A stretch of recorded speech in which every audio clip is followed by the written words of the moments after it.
Hola, hola, somos el Parche Laboral y el día de hoy les vamos a hablar un poco de los intereses de las cesantías. Para eso contamos con la participación de los monitores del área laboral, María José Molina, Brenda Olarte, María Fernanda Zuluaga, José Pescador y quien les habla, Valentina Leguizamón. Antes de empezar con el parche laboral del día de hoy, queremos hacerles una invitación a participar en el quinto Congreso Internacional de Seguridad Social y el Mundo del Trabajo. Este congreso se realizará de manera presencial en la ciudad de Pereira del 13 al 15 de septiembre. Los esperamos. Así es, vale. Están cordialmente invitados. Bien, el tema de hoy son los intereses a las cesantías, pero antes de eso hay que establecer qué son las cesantías. Bueno, pues en el ámbito internacional, el término es muy parecido a la definición de la legislación nacional. En lo internacional se dice que las cesantías es una forma de ahorro que es aportado por el empleador para el trabajador en el momento que pierde su trabajo, así no queda desprotegido. Ok, y en la legislación nacional dices que es muy parecido. ¿En qué varía?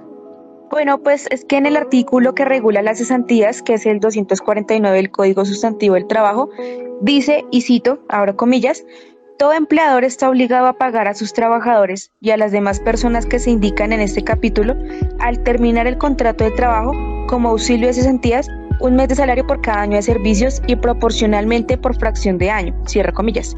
Aquí ya nos da como un panorama más específico de cómo debe ser ese ahorro y también funciona como un ahorro que puede ser utilizado, por ejemplo, en estudio, en compra o mejoras de vivienda. Sí, así es.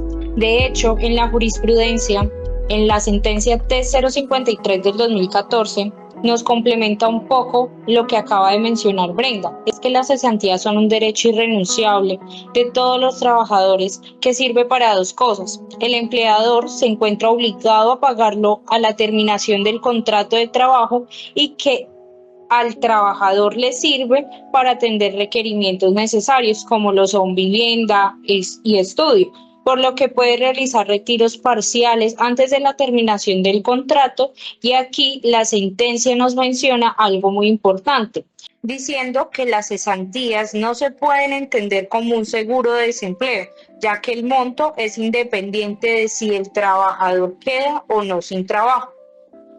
Bueno, eso está súper interesante, Mafe, pero ¿podrías por favor explicarnos mejor qué es eso de las cesantías parciales? Sí, José, hay dos casos. El primero es que para la compra y adquisición de vivienda, construcción, reparación y ampliación de la misma y liberación de gravámenes del inmueble contraídos por el empleado o su cónyuge o compañero permanente. De tal forma, también se pueden usar para adelantar estudios, ya sean del empleador, cónyuge o compañero permanente o en su defecto de sus hijos. Aparte de esto, hay otros casos, porque también nos mencionan como en el pago de impuestos predial o en el caso de ser convocados para prestar el servicio militar y si la empresa tuvo cambio de dueño, el antiguo empleador deberá consignar el valor total hasta la fecha de la sustitución. Excelente, Mafe, ya me queda más claro, pero lo que sí quisiera saber es cómo se ve la aplicación de este concepto en Colombia. Bueno, pues la aplicación de este concepto se ve desde la Ley 50 de 1990, donde menciona que las sociedades administradoras de fondo de cesantía deben invertir los recursos con el fin de garantizar la seguridad, rentabilidad y liquidez. Es decir, que los fondos de cesantías tienen hasta el 14 de febrero para recibir el pago liquidado por los empleadores y el 31 de diciembre, que es el corte de esa liquidación. Pero ojo aquí, porque si después de esa fecha establecida el empleador no consignó las cesantías y sus intereses, deberá asumir una sanción. Ok, sí tengo entendido también que, por ejemplo, como trabajador, tengo derecho antes del 31 de diciembre a elegir el fondo de cesantías en el que quiero que se me consigne y debo comunicarlo a la empresa. También como afiliado soy el titular de una empresa individual y si soy un trabajador independiente puedo hacer aportes de forma voluntaria. Así es, José, tal cual. Bien. ¿Y qué se debe tener en cuenta para el cálculo? Bueno, pues se debe tener en cuenta una fórmula específica para calcular las cesantías y sus intereses, pero eso lo vamos a explicar pues más adelante. Sin embargo, se debe tener en cuenta que para eso se debe tener el salario base sin el auxilio de transporte y el tiempo del contrato. Si es definido, entonces los días que trabaje y adicionalmente a esto, como dato importante, el trabajador tiene derecho al pago por los intereses de las cesantías que corresponden al 12% anual. Perfecto, María José. O como también mencionaba Brenda anteriormente, el equivalente a un mes de salario por cada año de servicio, aunque también puede ser proporcional obviamente al tiempo laborado por el trabajador. Exactamente. Y les explicaré la forma en que se calcula, ya teniendo en cuenta lo que dijo Valentina.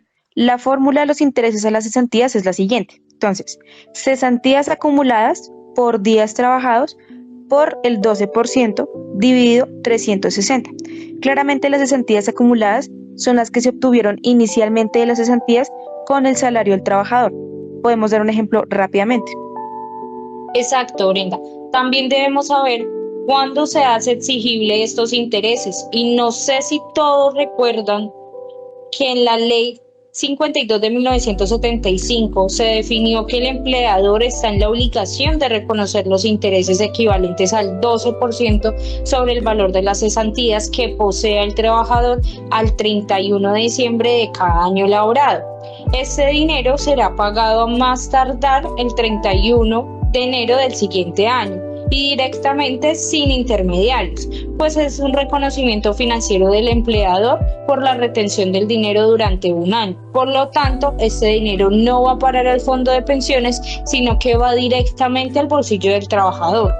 Claro, y cabe resaltar que estos intereses a las cesantías no tienen un tiempo de prescripción, simplemente se deben pagar a más tardar el 31 de enero del año siguiente a la causación de esas cesantías. Sin embargo, si el contrato laboral termina antes del 31 de diciembre, los intereses entonces se deben cancelar proporcionalmente al tiempo trabajado al momento de la finalización del contrato. Está bien interesante saber este dato, aunque también me gustaría contarles qué pasa si no se paga. Hay una sanción. Si el empleador no cancela estos intereses, es que de acuerdo con el decreto 116 del año 1976, los intereses a las cesantías deben pagarse en el mes de enero del año siguiente a aquel en que se causaron, o dentro del mes siguiente a la liquidación parcial de cesantías. Por lo tanto, cuando el empleador no cancele los intereses de las cesantías dentro de los términos ya señalados, el artículo 5 de la norma del 76 es taxativa al señalar que la no cancelación de los intereses da lugar al pago de una indemnización correspondiente al mismo valor de los intereses, es decir, que el empleador tendría que pagarlos al doble. Ahora bien, un aspecto importante que no puede olvidarse es la obligatoriedad de pagar tal indemnización. No opera de forma automática. Por tanto, cuando un empleador incumpla con las fechas, el trabajador tendrá que recurrir a un juez laboral, que en la mayoría de los casos será el de pequeñas causas laborales, para que éste ordene el pago, y una vez se compruebe la mala fe del empleador por no realizar el pago, se debe tener en cuenta que en caso de que las cesantías sean por el término del contrato, el trabajador podrá solicitar el pago o acudir ante un juez en los 3 años posteriores a la terminación de dicho contrato. Tal cual. Y por último, ya para finalizar este tema de los intereses a las cesantías, les voy a explicar cómo se formula la pretensión en la demanda. Entonces se debe escribir que se debe condenar al pago de las cesantías y los intereses de la misma que han sido dejadas de percibir desde la fecha X hasta el día de hoy y pagarlas a favor del señor, es decir, a favor del trabajador.